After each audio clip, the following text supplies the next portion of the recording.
Hi, നമുക്ക് ഈ വീഡിയോയിൽ ഏറ്റവും പ്രധാനപ്പെട്ട ഒരു 10 ഇൻഡെക്സ് ഫണ്ടിനെ കുറിച്ച് സംസാരിക്കാം. നല്ലൊരു ഇൻവെസ്റ്റ്മെൻറ്റ് പോളിസിയുടെ ബേസിക്കൽ ഫൗണ്ടേഷൻ എന്ന് പറഞ്ഞു കഴിഞ്ഞാൽ ഡൈവേഴ്സിഫിക്കേഷനാണ്. അത് വ്യത്യസ്തമായിട്ടുള്ള അസറ്റുകളിൽ നമ്മൾ ഇൻവെസ്റ്റ് ചെയ്യുക എന്നുള്ളതാണ്. ഒരു സാധാരണ ഇൻവെസ്റ്റേഴ്സ് അവരുടെ റിസ്ക് കുറയ്ക്കാൻ വേണ്ടി വ്യത്യസ്തമായിട്ടുള്ള അവരുടെ ഫണ്ടുകൾ, വ്യത്യസ്തമായിട്ടുള്ള അസറ്റുകളിൽ, അതായത് ഇപ്പം equity, debt, real estate, gold, ഇങ്ങനെയുള്ള വ്യത്യസ്തമായിട്ടുള്ള അസറ്റുകളിൽ ഒരു ഇൻവെസ്റ്റ് ചെയ്യുന്നൊരു പ്രവണത നല്ല ഇൻവെസ്റ്റേഴ്സിനുണ്ട്. അപ്പം അതിൽ തന്നെ ഒരസറ്റിൽ തന്നെ ഇപ്പോൾ നമ്മളൊരു ഇക്വിറ്റി എന്ന് പറഞ്ഞൊരു അസറ്റ് തന്നെ എടുത്ത് നോക്കിക്കഴിഞ്ഞാൽ അതിൽ തന്നെ വ്യത്യസ്തമായിട്ടുള്ള അസറ്റുകളിൽ ഇൻവെസ്റ്റ് ചെയ്ത് റിസ്ക് മിനിമൈസ് ചെയ്യുന്നൊരു പ്രവണത നമുക്ക് കാണാൻ സാധിക്കും. ഇക്വിറ്റി ഇൻവെസ്റ്റിങ്ങിൽ, അതായത് സാധാരണ ഇത് നമുക്ക് ഈ റിസ്ക് റെഡ്യൂസ് ചെയ്യാൻ പറ്റുന്ന ഒരു പോപ്പുലറായിട്ടുള്ള അല്ലെങ്കിൽ വളരെ ഇമ്പോർട്ടൻ്റ് ആയിട്ടുള്ളൊരു ഇൻവെസ്റ്റിംഗ് മെത്തഡാണ് ഇക്വിറ്റി ഇൻവെസ്റ്റിംഗ് എന്ന് പറഞ്ഞു കഴിഞ്ഞാൽ. അപ്പോൾ നമുക്ക് ഈ ഇക്വിറ്റി ഇൻവെസ്റ്റിംഗ് നടത്തുമ്പോൾ നമ്മുടെ ഫണ്ട് നമുക്ക് പല ഇക്വിറ്റി പോർട്ട്ഫോളിയോയൊക്കെ ഡൈവേഴ്സിഫൈ ചെയ്യാൻ സാധിക്കും. അതായത് വ്യത്യസ്തമായിട്ടുള്ള മേഖലകളിലുള്ള കമ്പനികൾ സെലക്ട് ചെയ്തും, അതുപോലെ തന്നെ വ്യത്യസ്തമായിട്ടുള്ള മാർക്കറ്റ് ക്യാപിറ്റലൈസേഷൻ, വിപണി മൂല്യമുള്ള കമ്പനികൾ സെലക്ട് ചെയ്ത് നമുക്ക് ഇക്വിറ്റി ഇൻവെസ്റ്റിംഗ് നമുക്ക് ചെയ്തു കഴിഞ്ഞാൽ നമ്മുടെ ഇൻവെസ്റ്ററിൻ്റെ റിസ്ക് നമുക്ക് മിനിമൈസ് ചെയ്യാൻ സാധിക്കും. അപ്പോൾ ഇങ്ങനെയുള്ളൊരു സ്ഥലത്താണ് നമ്മുടെ ഇൻഡെക്സ് ഫണ്ടിൻ്റെ പ്രാധാന്യം നമുക്ക് മനസ്സിലാക്കാൻ സാധിക്കുന്നത്. അപ്പോൾ നേരത്തെ പറഞ്ഞ പോലെ നമുക്കിവിടെ ഏറ്റവും പ്രധാനപ്പെട്ട ഒരു 10 ഇൻഡെക്സ് ഫണ്ടിനെ കുറിച്ച് നമുക്ക് ഒന്ന് താരതമ്യം ചെയ്ത് നോക്കാം. അപ്പോൾ ഈ ഇൻഡെക്സ് ഫണ്ട് നമ്മുടെ ഇന്ത്യയിലെ വളരെ പ്രധാനപ്പെട്ട ഫണ്ട് മാനേജേഴ്സ് ഹാൻഡിൽ ചെയ്യുന്നതാണ്. അപ്പം ഈ ഓരോ ഇൻഡെക്സ് ഫണ്ടിനെ കുറിച്ച് നമുക്ക് ഒന്ന് ബ്രീഫായിട്ട് നമുക്ക് എക്സ്പ്ലെയിൻ ചെയ്ത് പരിചയപ്പെടാം. ഇനി നമുക്ക് ഇൻഡെക്സ് ഫണ്ട് എന്താണെന്ന് നോക്കാം. ഇൻഡെക്സിനെ കുറിച്ച് കേട്ടിട്ടുണ്ടായിരിക്കും. നമ്മൾ സ്റ്റോക്ക് മാർക്കറ്റ് ഇൻഡെക്സ്, അതായത് ഓഹരി വിപണി സൂചിക എന്നും പറഞ്ഞിട്ട് നമ്മൾ Nifty, NSE Nifty, BSE, Sensex എന്നൊക്കെ കേട്ടിട്ടുണ്ടായിരിക്കും. സെൻസെക്സ് എന്ന് പറഞ്ഞാൽ BSE സെൻസിറ്റീവ് ഇൻഡെക്സ് എന്നുള്ളതാണ്. കാരണം അത് നമുക്കറിയാം സ്റ്റോക്ക് മാർക്കറ്റ് വളരെ സെൻസിറ്റീവാണ്. സ്റ്റോക്ക് മാർക്കറ്റിൻ്റെ ഗ്രാഫ് മേളിലോട്ടും താഴോട്ടും ഒക്കെ പോകാം. രാജ്യത്തോ അല്ലെങ്കിൽ രാജ്യത്തിനുള്ളിലോ ഒക്കെ ഏതെങ്കിലും പ്രധാനപ്പെട്ട ഇൻസിഡൻസ് വല്ലതും ഉണ്ടായിക്കഴിഞ്ഞാൽ സാമ്പത്തികമായിട്ടുള്ള അവസ്ഥയെ അത് ബാധിക്കുന്നതുകൊണ്ട് ഈ ഇൻഡെക്സിനെ അത് അഫക്റ്റ് ചെയ്യും. അപ്പോൾ അങ്ങനെയുള്ള അത്രയ്ക്ക് സെൻസിറ്റീവ് ആയതുകൊണ്ടാണ് ഇതിനെ സെൻസെക്സ് എന്ന് വിളിക്കുന്നത്. BSE സെൻസെക്സ് എന്നുള്ളത് സെൻസിറ്റീവ് ഇൻഡെക്സ് എന്നുള്ളതാണ്. അപ്പോൾ ഇൻഡെക്സ് എന്ന് പറഞ്ഞു കഴിഞ്ഞാൽ ഓഹരി വിപണിയിലെ സൂചികയാണ്. അത് നമുക്ക് വ്യത്യസ്തമായിട്ടുള്ള വലുതും ചെറുതായിട്ടുള്ള ഇൻഡെക്സുകളുണ്ട്. പ്രധാനപ്പെട്ടതാണ് നിഫ്റ്റി 50 അല്ലെങ്കിൽ BSE സെൻസെക്സ് എന്ന് പറയുന്നത്. ഇപ്പം BSE സെൻസെക്സ് എന്ന് പറയുന്നത് ഒരു ഇന്ത്യയിലെ ഏറ്റവും പ്രധാനപ്പെട്ട ടോപ്പായിട്ടുള്ള 30 വെൽ എസ്റ്റാബ്ലിഷ്ഡ്, അതുപോലെ തന്നെ ഫൈനാൻഷ്യലി സൗണ്ട് ആയിട്ടുള്ള കമ്പനികളുടെ ഒരു ഗ്രൂപ്പിങ്സ്, അതിനെ ബേസ് ചെയ്തുള്ള ഇൻഡെക്സാണ് BSE സെൻസെക്സ് എന്ന് പറയുന്നത്. 30 ടോപ്പ് കമ്പനീസിൻ്റെ. അതേസമയം NSEയുടെ നിഫ്റ്റി 50 എന്ന് പറയുമ്പം ഏറ്റവും പ്രധാനപ്പെട്ട 50 കമ്പനികൾ. അപ്പോൾ ഈ BSE സെൻസെക്സിലുള്ളത് തന്നെ ഒട്ടുമിക്ക കമ്പനികളും ഈ നിഫ്റ്റി 50ലും കാണും. അപ്പോൾ അത് ലാർജസ്റ്റ് ഇന്ത്യൻ കമ്പനീസാണ്. അതായത് നാഷണൽ സ്റ്റോക്ക് എക്സ്ചേഞ്ചിൽ ലിസ്റ്റ് ചെയ്തിട്ടുള്ള ഏറ്റവും പ്രധാനപ്പെട്ട 50 കമ്പനികളുടെ അടങ്ങുന്നൊരു ഗ്രൂപ്പ്. അപ്പോൾ അതിനെ ബേസ് ചെയ്തുള്ളൊരു ഇൻഡെക്സാണ് നിഫ്റ്റി 50 എന്ന് പറയുന്നത്. NSE നാഷണൽ സ്റ്റോക്ക് എക്സ്ചേഞ്ചിൻ്റെയാണത്. അപ്പോൾ നിഫ്റ്റി 50 ഓൺ ചെയ്യുന്നത് NSE ഇൻഡിസസ് ആണ്. BSE സെൻസെക്സ് ഓൺ ചെയ്യുന്നത് BSE ബോംബെ സ്റ്റോക്ക് എക്സ്ചേഞ്ചാണ്. അപ്പോൾ അങ്ങനെയുള്ള ഈ ഇൻഡെക്സസ് ഉണ്ട്, ഇൻഡിസസ്. അപ്പം നിഫ്റ്റി 50, BSE സെൻസെക്സ്, നിഫ്റ്റി നെക്സ്റ്റ് 50 ഉണ്ട്. നെക്സ്റ്റ് 50 എന്ന് പറഞ്ഞു കഴിഞ്ഞാൽ അത് NSEയുടെ തന്നെ NSE ഓൺ ചെയ്യുന്ന ഇൻഡെക്സാണത്. അപ്പോൾ അത് നാഷണൽ സ്റ്റോക്ക് എക്സ്ചേഞ്ച് ഓഫ് ഇന്ത്യയിൽ ട്രേഡ് ചെയ്യുന്ന സ്റ്റോക്കിൻ്റെ 10% വരുന്ന 50%, 10% വരുന്ന 50ഓളം കമ്പനികളിലാണ് നെക്സ്റ്റ് 50 എന്ന് പറഞ്ഞത്. അപ്പോൾ ഇതെല്ലാം പ്രത്യേകമുള്ള ഇൻഡെക്സുകളാണ്. പിന്നെയുണ്ട് നിഫ്റ്റി ബാങ്ക് ഉണ്ട്. അത് ബാങ്കിങ് ബാങ്കിങ് സെക്ടറിൻ്റെ പിന്നെ ഇൻഡെക്സാണ്. പിന്നെ വരുന്നത് നിഫ്റ്റി മിഡ് ക്യാപ്പ് ഉണ്ട്, നിഫ്റ്റി മിഡ് ക്യാപ്പ് സെലക്ട് ഉണ്ട്, പിന്നെ S&P BSE ഉണ്ട്, S&P BSE ഓട്ടോ ഇൻഡെക്സ് ഉണ്ട്.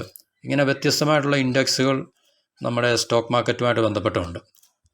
അപ്പം മ്യൂച്വൽ ഫണ്ടിൽ ഇൻഡെക്സ് ഫണ്ടെന്ന് പറഞ്ഞു കഴിഞ്ഞാൽ ഈ ഇൻഡെക്സിനെ ബേസ് ചെയ്തായിരിക്കും അവർ ഈ മ്യൂച്വൽ ഫണ്ടിലെ ഫണ്ട് മാനേജേഴ്സ് അല്ലെങ്കിൽ ഈ വെൽത്ത് മാനേജേഴ്സ് ഇൻവെസ്റ്റ് ചെയ്യുന്നത്. അപ്പോൾ ഈ ഇൻഡെക്സിൽ ഉദാഹരണത്തിന് NSE നിഫ്റ്റി 50 എന്ന് പറയുന്ന ഇൻഡെക്സ് അനുസരിച്ച് ആ കമ്പനിയിൽ ഒരു മ്യൂച്വൽ ഫണ്ട് ഇൻവെസ്റ്റ് ചെയ്യുകയാണെങ്കിൽ ആ ഇൻഡെക്സ് ഫണ്ടാണ് നമുക്ക് ഉള്ളതെങ്കിൽ അല്ലെങ്കിൽ നമുക്ക് കാണാൻ സാധിക്കുന്നതെങ്കിൽ അതിൻ്റെ അർത്ഥം എന്ന് പറഞ്ഞു കഴിഞ്ഞാൽ ആ മ്യൂച്വൽ ഫണ്ടിൻ്റെ വെൽത്ത് മാനേജേഴ്സ് അല്ലെങ്കിൽ ഫണ്ട് മാനേജേഴ്സ് ആ NSE 50 ഉള്ള കമ്പനികളെല്ലാം അതേ പ്രൊപ്പോർഷനിൽ തന്നെ അവർ ഈ ഫണ്ട് ഇൻവെസ്റ്റ് ചെയ്യുന്നുണ്ട്. അതായത് ഈ പറഞ്ഞ ഇൻവെസ്റ്റ്മെൻറ്റ് ഇൻഡെക്സ് മ്യൂച്വൽ ഫണ്ടിൽ ഇൻവെസ്റ്റ് ചെയ്യുന്നത് ഈ NSE 50 അല്ലെങ്കിൽ BSE സെൻസെക്സിനെ ഇമിറ്റേറ്റ് ചെയ്തായിരിക്കും. എന്നുവെച്ചാൽ NSE 50 അതായത് ഒരു പർട്ടിക്കുലർ ഇൻഡെക്സിൽ എത്ര പിന്നെ കമ്പനികളുണ്ടോ ആ കമ്പനികളിലെല്ലാം തന്നെ ഈ പറഞ്ഞ ഫണ്ട് ഇൻവെസ്റ്റ് ചെയ്യും. അപ്പോൾ ഇവരെ പാസീവ്ലി മാനേജ്ഡ് ഫണ്ട്സ് എന്നാണ് പറയുന്നത്. കാരണം ഇവർക്ക് പ്രത്യേകിച്ച് മറ്റു കാര്യങ്ങൾ നോക്കേണ്ട ആവശ്യമില്ല. ആ ഇൻഡെക്സിൽ ഏതൊക്കെ കമ്പനികളാണോ ആ ഇൻഡെക്സിലെ കമ്പനികളിൽ തന്നെ അവർ ഇൻവെസ്റ്റ് ചെയ്യുന്നുണ്ട്. പിന്നെ ഉള്ളത് ആക്റ്റീവ്ലി മാനേജ്ഡ് ഫണ്ട്സ് ഉണ്ട്. അതെന്ന് പറഞ്ഞു കഴിഞ്ഞാൽ അത് പോർട്ട്ഫോളിയോ ഫണ്ട് മാനേജേഴ്സ് തന്നെ സെലക്ട് ചെയ്തിട്ട് അവരുടെ പിന്നെ ലോജിക്ക് അനുസരിച്ച് അവർ തന്നെ പോർട്ട്ഫോളിയോ തിരഞ്ഞെടുത്തിട്ട് പോർട്ട്ഫോളിയോ ഉണ്ടാക്കിയിട്ട് ആ പോർട്ട്ഫോളിയോ ഇൻവെസ്റ്റ് ചെയ്യുന്നതാണ് ആക്റ്റീവ്ലി മാനേജ്ഡ് ഫണ്ട് എന്ന് പറയുന്നത്. അപ്പോൾ ഇൻഡെക്സ് ഫണ്ട് എന്ന് പറഞ്ഞു കഴിഞ്ഞാൽ ഈ സ്റ്റോക്ക് മാർക്കറ്റിലെ ഇൻഡെക്സിനെ ഇമിറ്റേറ്റ് ചെയ്ത് അല്ല അതിൻ്റെ ബേസിൽ അതിനെ അടിസ്ഥാനമാക്കി ഫണ്ട് ഇൻവെസ്റ്റ് ചെയ്യുക. അത് പാസീവ്ലി മാനേജ്ഡ് ഫണ്ട്സ് എന്ന് പറയുന്നു. പിന്നെ വെൽത്ത് മാനേജേഴ്സ് അല്ലെങ്കിൽ ഫണ്ട് മാനേജേഴ്സ് അല്ലെങ്കിൽ ഫണ്ട് ഹൗസസ് അവർ തന്നെ അവരുടെ പോർട്ട്ഫോളിയോസ് ഉണ്ടാക്കിയിട്ട് അതിൽ ഇൻവെസ്റ്റ് ചെയ്യുന്നതിന് ആക്റ്റീവ്ലി മാനേജ്ഡ് ഫണ്ട്സ് എന്നും പറയുന്നു. അപ്പോൾ ഇൻഡെക്സ് ഫണ്ടിൽ ഇൻവെസ്റ്റ് ചെയ്യുന്നതാണെങ്കിൽ ഇൻഡെക്സ് ഇപ്പം സ്റ്റോക്ക് മാർക്കറ്റ് ഇൻഡെക്സിൻ്റെ റേറ്റ് ഓഫ് റിട്ടേൺ ആയിട്ട് നമുക്ക് ഏകദേശം കമ്പയറബിൾ ആയിട്ടുള്ള റിട്ടേൺ ആയിരിക്കും ഇൻഡെക്സ് ഫണ്ടിനുള്ളതെന്ന് പറഞ്ഞു കഴിഞ്ഞാൽ. ഇപ്പോൾ ഈ ഇൻഡെക്സ് ഫണ്ട് എങ്ങനെ വർക്ക് ചെയ്യുന്ന നോക്കാവൂ. ഇപ്പോൾ ഉദാഹരണത്തിന് ഒരു ഇൻഡെക്സ് ഫണ്ട് NSE 50 ഇൻഡെക്സിനാണ് ട്രാക്ക് ചെയ്യുന്നതെങ്കിൽ ആ NSE പിന്നെ നിഫ്റ്റി ഇൻഡെക്സിലുള്ള അത്രയും കമ്പനികളുടെ ആ പോർട്ട്ഫോളിയോ ഉണ്ടായിരിക്കും. അത്രയും കമ്പനികളിൽ അവരുടെ ഈ ഫണ്ട് ഇൻവെസ്റ്റ് ചെയ്യുന്നുണ്ടായിരിക്കും അതേ പ്രൊപ്പോർഷനിൽ. ഇനിയിപ്പോൾ ഒരു നിഫ്റ്റി ടോട്ടൽ മാർക്കറ്റ് ഇൻഡെക്സ് എന്ന് വെച്ചിട്ട് ഒരു ബ്രോഡറായിട്ടുള്ള ഇൻഡെക്സിലാണ് എങ്കിൽ ഈ ഫണ്ട് ഏകദേശം ഒരു 750 സ്റ്റോക്കുള്ള ഒരു പോർട്ട്ഫോളിയോ ആണ്. അപ്പം ആ 750 സ്റ്റോക്കിൽ ആ ഇൻഡെക്സിൻ്റെ പോർട്ട്ഫോളിയോ പ്രൊപ്പോർഷൻ എത്രയാണെന്ന് വെച്ച് കഴിഞ്ഞാൽ ആ പ്രൊപ്പോർഷൻ അനുസരിച്ചായിരിക്കും ഈ ഫണ്ട് അതിൽ ഇൻവെസ്റ്റ് ചെയ്തിരിക്കുന്നത്. ഇൻഡെക്സ് ഫണ്ടെന്ന് പറഞ്ഞാൽ പൊതുവേ ഇക്വിറ്റി അല്ലെങ്കിൽ ഇക്വിറ്റി റിലേറ്റഡ് ഇൻസ്ട്രുമെൻറ്റ്സ് ആയിരിക്കും. അതുപോലെ തന്നെ ബോണ്ടുകളും കാണും.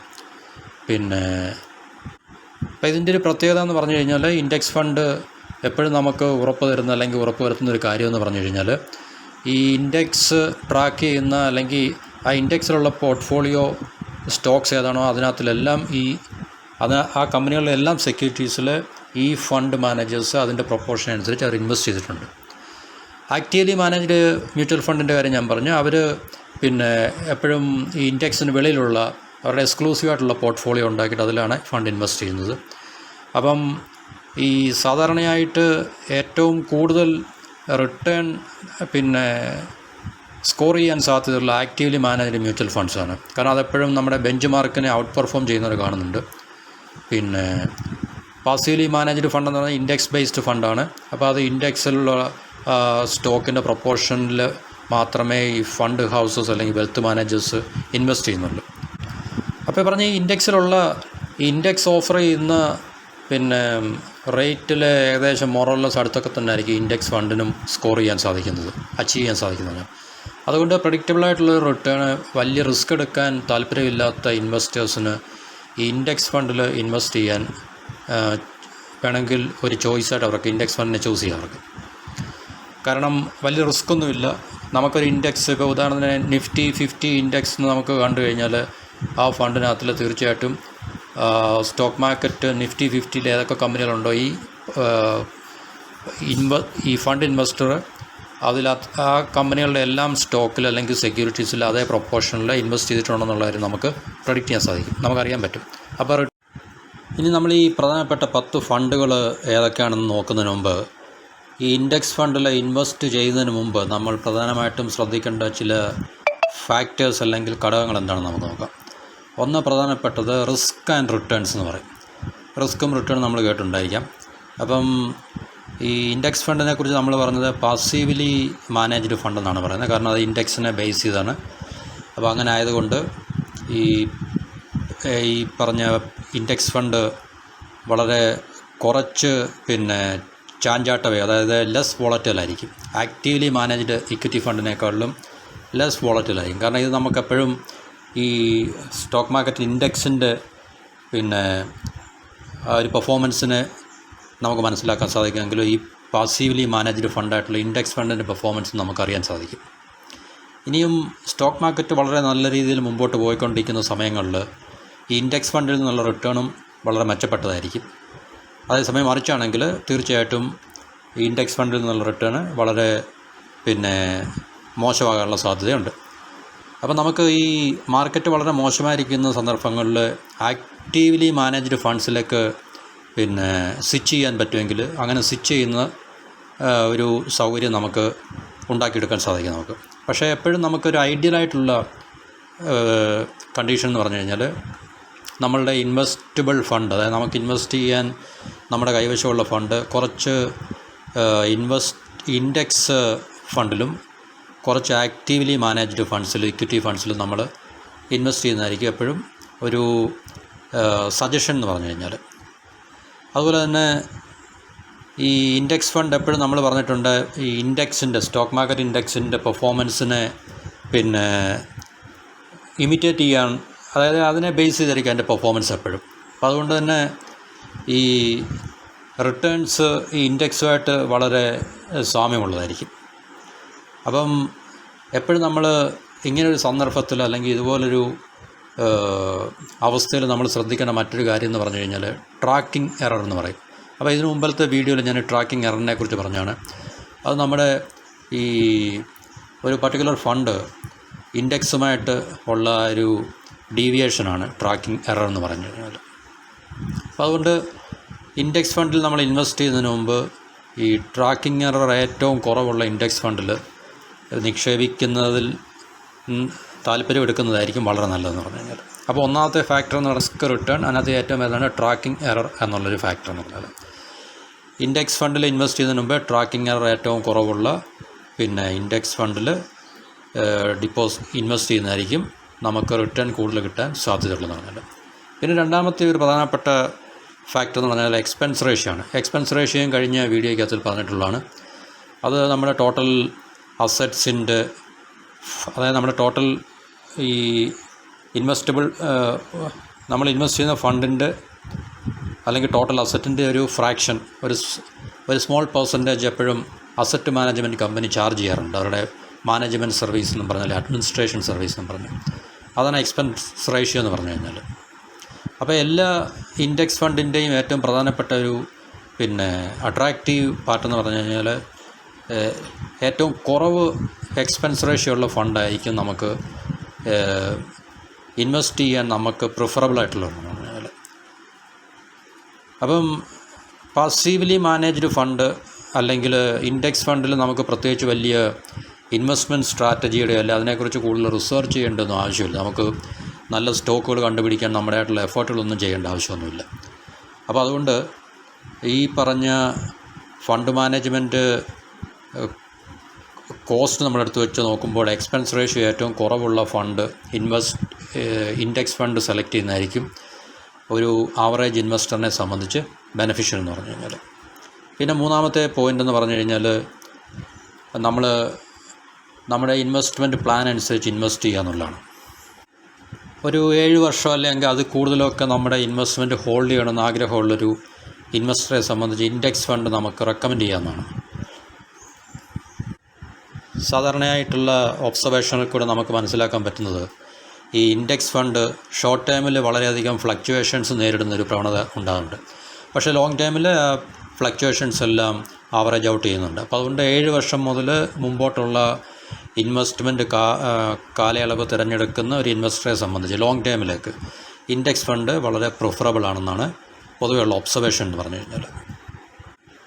അപ്പോൾ ഈ 7 വർഷത്തെ നമ്മൾ ഇൻവെസ്റ്റ്മെൻറ്റ് ടൈം പീരീഡ് തിരഞ്ഞെടുക്കുകയാണെങ്കിൽ ഒരു ആവറേജ് 10 മുതൽ 12% വരെയൊക്കെ ഇൻഡെക്സ് ഫണ്ടിൽ നിന്ന് നമുക്ക് റിട്ടേൺ കിട്ടാനുള്ള സാധ്യതയുണ്ട്.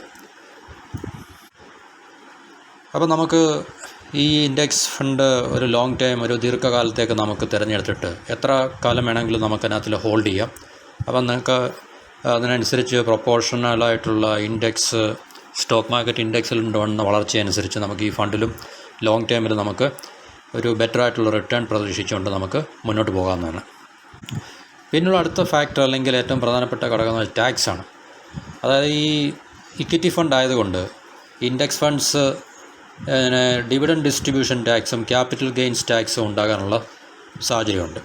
ക്യാപിറ്റൽ ഗെയിൻസ് ടാക്സ്, പിന്നെ ഡിവിഡൻഡ് ഡിസ്ട്രിബ്യൂഷൻ ടാക്സും ക്യാപിറ്റൽ ഗെയിൻസും ഉണ്ടാകാൻ സാധ്യതയുള്ളതുകൊണ്ട് ടാക്സ് എന്ന് പറയുന്നൊരു ബേർഡൻ ഇവിടെ ഈ ഇൻഡെക്സ് ഫണ്ടിൽ നമ്മൾ ഇൻവെസ്റ്റ് ചെയ്യുന്നുണ്ട് ഉണ്ടാകാനുള്ള സാധ്യതയുണ്ട്.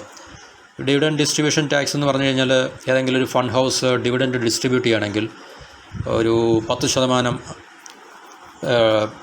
Dividend distribution tax deducted at source, അതായത് നമുക്ക് ഡിവിഡൻഡ് തരുന്നതിന് മുമ്പ് അവർ 10% DDT, അതായത് ഡിവിഡൻഡ് ഡിസ്ട്രിബ്യൂഷൻ ടാക്സ് അവർ ചാർജ് ചെയ്യാറുണ്ട്. അതിൽ ക്യാപിറ്റൽ ഗെയിൻസ് ടാക്സ് എന്ന് പറഞ്ഞാൽ നമ്മൾ ഈ ഫണ്ട് അല്ല യൂണിറ്റ്സ് നമ്മൾ റെഡീം ചെയ്യുമ്പോൾ അത് ക്യാപിറ്റൽ ഗെയിൻസ് ടാക്സ് ഉണ്ടാകാനുള്ള സാധ്യതയുണ്ട്. ഈ ക്യാപിറ്റൽ ഗെയിൻസ് ടാക്സ് എന്ന് പറഞ്ഞു കഴിഞ്ഞാൽ ഷോർട്ട് ടൈം ക്യാപിറ്റൽ ഗെയിൻ ഉണ്ട്, ലോങ് ടൈം ക്യാപിറ്റൽ ഗെയിൻ ഉണ്ട്. ഷോർട്ട് ടൈം ക്യാപിറ്റൽ ഗെയിൻ എന്ന് പറഞ്ഞു കഴിഞ്ഞാൽ നമ്മളൊരു വർഷം വരെ 365 ഡേയ്സ് അല്ലെങ്കിൽ ലെസ് ദാൻ 365 ഡേയ്സ് ഹോൾഡ് ചെയ്യുകയാണെങ്കിലാണ് ഷോർട്ട് ടൈം ക്യാപിറ്റൽ ഗെയിൻ ഉണ്ടാകുന്നതും. ഈ കാലയളവിൽ ഉണ്ടാകുന്ന ഗെയിനാണ് ഷോർട്ട് ടൈം ക്യാപിറ്റൽ ഗെയിൻ. അതിന് 15% ടാക്സും. ഈ 365 ദിവസം അല്ലെങ്കിൽ ഒരു വർഷത്തിന് മുകളിൽ പോയി കഴിഞ്ഞാൽ ലോങ് ടൈം ക്യാപിറ്റൽ ഗെയിൻസ് ഉണ്ടാകുകയാണെങ്കിൽ ആ ലോങ് ടൈം ക്യാപിറ്റൽ ഗെയിൻസിൽ 1 ലക്ഷം വരെ ടാക്സബിളല്ല, അതിന് മുകളിലുള്ള എമൗണ്ടിന് നമുക്ക് 10% ടാക്സും കൊടുക്കണം. അതിനകത്തിൽ ഇൻഡെക്സേഷൻ ബെനിഫിറ്റ് ഒന്നുമില്ല. അപ്പം short time capital gains 15%, long time capital gains 1 ലക്ഷം കഴിഞ്ഞുള്ളതിന് 10%, പിന്നെ ഡിവിഡൻഡ് ഡിസ്ട്രിബ്യൂഷൻ ടാക്സ്. ഈ ടാക്സേഷൻസ് ഇതിനകത്തിൽ ഉണ്ടാകാനുള്ള സാധ്യതയുണ്ട്. അപ്പോൾ ഇത്രയാണ് ഇതിനകത്തിൽ ഈ പ്രധാനപ്പെട്ട ഫാക്ടേഴ്സ്. ഒന്ന് റിസ്ക് റിട്ടേൺ, അതിൽ ട്രാക്കിംഗ് എറർ, പിന്നെ എക്സ്പെൻസ് റേഷ്യോ, പിന്നെ നമ്മുടെ ഇൻവെസ്റ്റ്മെൻറ്റ് പ്ലാൻ അനുസരിച്ച് ഇപ്പോൾ ലോങ് ടൈമിലേക്കാണെങ്കിൽ ഇൻഡെക്സ് ഫണ്ട് ചൂസ് ചെയ്യാവുന്നതാണ്. 7 വർഷം മുതൽ മുമ്പോട്ടുള്ള കാലയളവിൽ നമുക്ക് ഈ ഇൻവെസ്റ്റ്മെൻറ്റ് നമുക്ക് ഹോൾഡ് ചെയ്യണമെന്നുണ്ടെങ്കിൽ നമുക്ക് തീർച്ചയായിട്ടും ഇൻഡെക്സ് ഫണ്ട് ചൂസ് ചെയ്യാവുന്നതാണ്. അപ്പം 10 മുതൽ 12% വരെ റിട്ടേൺ ഉണ്ടാകാനുള്ള സാധ്യത അല്ലെങ്കിൽ കിട്ടാനുള്ള സാധ്യത അതിലുണ്ട്. പിന്നെ ടാക്സേഷൻ, ഡിവിഡൻഡ് ഡിസ്ട്രിബ്യൂഷൻ ടാക്സ്, പിന്നെ ക്യാപിറ്റൽ ഗെയിൻസ് ടാക്സ്. ക്യാപിറ്റൽ ഗെയിൻസിൽ ഷോർട്ട് ടൈം ക്യാപിറ്റൽ ഗെയിൻസും ലോങ് ടൈം ക്യാപിറ്റൽ ഗെയിൻസും ഉണ്ട്. Short time capital gains 10% tax deduct ചെയ്യും, 15% ടാക്സ് ഡിഡക്റ്റ് ചെയ്യും.